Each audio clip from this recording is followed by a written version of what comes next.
짧은 사이클로 목표랑 전략을 수정하고 조직을 바꾸는 것이 굉장히 효과적이라는 생각을 했습니다. 탐색하는 기간에 그걸 3개월 동안 나오지 않은 거 6개월 한다고 더 잘 되진 않거든요. 네. 조짐이 있고 OKR을 정말 제대로 쓰려면 소통 비용을 고려해야 된다고 생각해요.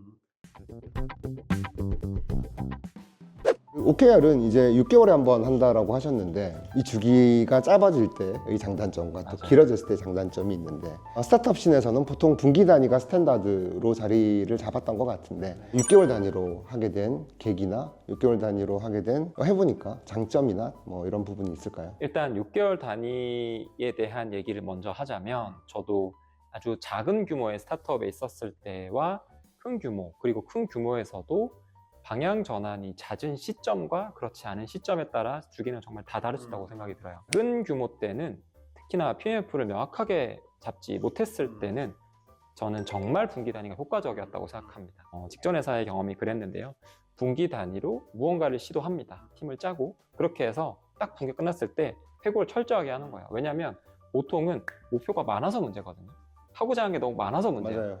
그러니까 목표를 선정해야 되는데 보통 대표나 이제 C레벨 욕심이 더 들어가는 경우가 사실은 투두리스트가 되는 많습니다. 거죠. 네. 이제 하지만 이걸 검증하기 전까지 판단하기는 아직은 이르잖아요. 그러면 이제 우리가 검증하기로 하는 숫자를 보고 또 조직 개편이라는 거예요. 사실은 전략이 바뀌는 거죠. 이 프로덕트는 이쯤에서 정리하고 이 프로덕트가 더 가능성이 보이니 이 소스를 부여한다거나 그런 식의 좀 분기 단위에 맞춰서 조직 개편을 계속 했는데요. 짧은 사이클로 목표랑 전략을 수정하고 조직을 바꾸는 것이 굉장히 효과적이라는 생각을 했습니다. 탐색하는 기간에 그걸 3개월 동안 나오지 않은 거 6개월 한다고 더 잘 되진 않거든요. 네. 조짐이 있고 그래서 3개월 단위가 굉장히 효과적이고 그런 식으로 OKR이 쓰여지는 것이 일단은 우리가 알고 있는 이제 OKR이죠. 그렇죠. 하지만 OKR을 정말 제대로 쓰려면 소통 비용을 고려해야 된다고 생각해요. 소통 비용이 정말 컴퍼니 OKR부터 해서 하나하나 만들어 가다 보면요 걸리죠. 굉장히 많은 네. 시간이 걸립니다. 그것을 감안했을 때 어느 순간 이제 우리가 정말 페이퍼를 잘 찾았고 이제 뭔가 안정적으로 돌아가는 시점에 분기를 유지한다는 건 되게 고민해 봐야 될 지점이에요. 맞아요. 우리가 뭘 잃어버리고 우리가 이걸 왜 하려고 했는지 생각해 봐야 되는데 그런 측면에서 저는 어느 정도 우리가 가고자 하는 방향이 좀 명확하고 이대로 뭔가를 하면 된다 정도의 팀에겐 반기 추천합니다. 반기를 하되 분기 단위로 회고를 좀 철저히 해보는 거죠. 근데 그 분기의 회고만으로 충분하면 그냥 가는 건데 분기 회고하고 이렇게 리터치에서 조금 수정을 그렇죠. 약간의 조정을 하는 것이 전체적인 소통 비용을 낮추고 오히려 일에 몰입하게 한다라고 생각이 들고요. 다만 이제 이게 뭐 정답이냐라는 것이 아니고 6개월로 가는데 정말 코로나는 좀 극단적인 사례일 수 있지만 어쨌든 코로나 정도의 어떤 극심한 외부 변화가 오면 당연히 바꿔야죠. 그것이 이제 분기에 갇힐 것이 아니다. 그냥 우리가 가는 구조는 모든 것이 평탄하다는 전제하에서 반기로 가되 회고해 보는데 이게 아닌데 이거보다 이게 나을 것 같은데 하면 유연하게 바꿔야 된다고 생각합니다. 네. 기본적인 프레임워크는 반기 단위로 가는데 상황에 따라서 분기 단위 회고를 해서 바꿀 수도 있고 네. 또는 조금의 수정을 가해줄 수도 있고. 맞아요. 체크인은 그러면 어느 정도 주기로 하나요? 그것도 다양한 고민을 해왔고요. 네. 좀 최근까지도 격주로 체크인을 좀 이제 물론 컴퍼니 OKR 레벨로는 월 단위 체크인을 했고 이제 팀별로는 좀 격주로 업데이트를 하자 이런 얘기를 많이 나눴었는데 저는 사실 기본적으로 저희가 예를 들면 스쿼드 같은 곳에서는 스프린트 단위가 2주잖아요. 2주마다 나름대로 본인들이 할 일을 하고 있고 저는 시스템에 업로드하는 게 사실 또 하나의 일이거든요. 그렇죠. 그러니까 모두의 가시성을 높이고 우리가 온라인 되는 과정을 확인하는 측면에서의 사실 목표 기능은 굉장히 훌륭하지만 목표 기능을 계속 이렇게 뭔가 자주 들어와서 써야 될 성질의 것인가 아니면 저희가 함께 하고 이제 확인하면 되는 것이냐 저는 후자라고 생각해요. 그래서 저는 월 단위 체크인으로 다양성을 최근에 맞춰 나가고 있고요. 그리고 사실 체크인을 할 때 뭔가 저는 보고라는 형태를 별로 좋아하지 않습니다. 보고하고 공유하는 것보다 진지하게 논의되어야 되는 것이고 무언가가 아젠다 세팅이 훨씬 더 중요하다라고 생각하는 편이어서 이런 정보 공유는 빠르게 하자. 하지만 정말 논의해야 될 아젠다 놓치지 않고 월 단위로 깊숙하게 들어가는 게 더 낫지 않나 라고 보는 편이어서 최근엔 그런 방향성을 좀 더 강조하고 있어요. 그렇군요. 네. 좋네요. 레몬베이스는 인재 영입도 굉장히 관심이 많고 인재 영입의 철학이나 인재 영입의 프로세스에 있어서 조금 레몬베이스만의 약간 노란색을 띠는 소개할 만한 제도가 있을지도 궁금합니다. 일단 저희가 뭐 제가 만든 것은 아니고 레몬베이스 초기부터 JD에 정말 진심이다라는 경험을 저도 한 적도 있고 레몬베이스의 JD를 보시면 이렇게까지 쓸 수 있구나라는 걸 느끼시는 분들이 꽤 많습니다.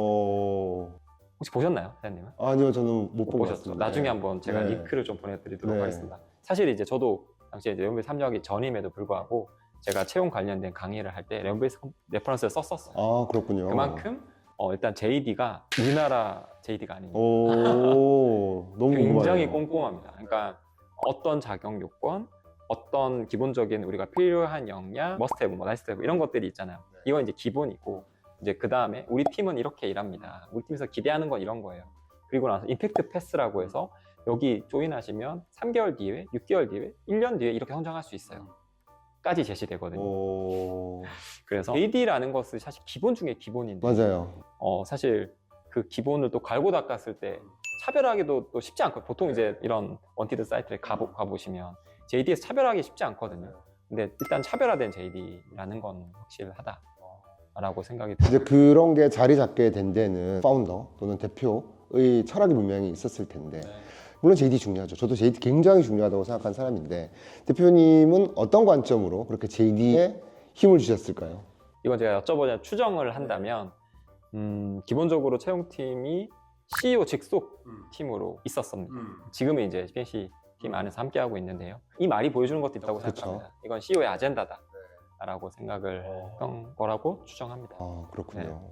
저는 인터뷰 과정을 정의하자라고 하면 회사가 필요로 하는 요구 역량과 후보자가 가지고 있는 보유 역량을 매치시켜서 그 공통분모가 최대한 큰 사람을 발굴해서 영입하는 거라고 생각을 하고 그런 관점에 있어서 JD가 굉장히 좋은 출발점이라고 생각을 하고 오히려 저는 그거를 들었을 때 JD를 그렇게 구체화해서 자 포지셔닝을 열면 많은 후보자가 지원하지 않을 수도 있겠다.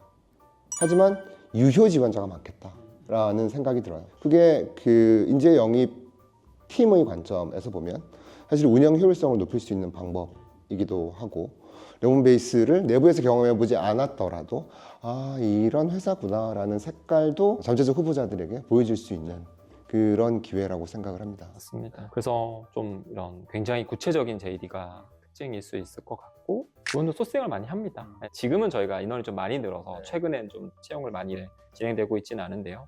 저희 이제 채용팀 두 분이 계신데 이제 한 분은 정말 소싱을 정말 많이 이제 하시고 조금 이제 다른 분은 채용을 많이 이제 운영 쪽으로 리소스를 하고 또 플러스 소싱까지 하는데 기본적으로 좋은 인재를 찾아다녀야 된다라는 가정이 깔려 있어요. 그래서 좋은 분을 찾아다니고 만나고 그러면서 좋은 분들 또 추천도 계속 받고 인재 풀도 구축하려고 하고 또 우리가 좀 전략적으로 어떤 회사 풀들이 좀 좋을지도 막 내부적으로 논의하고 그리고 기대치를 맞추는 게 늘 어렵잖아요. 이 채용이 왜 일어나는지 어떤 기대를 하고 있는지도 하이어링 매니저들하고 계속 소통하면서 만들어 나가려고 하고 있습니다.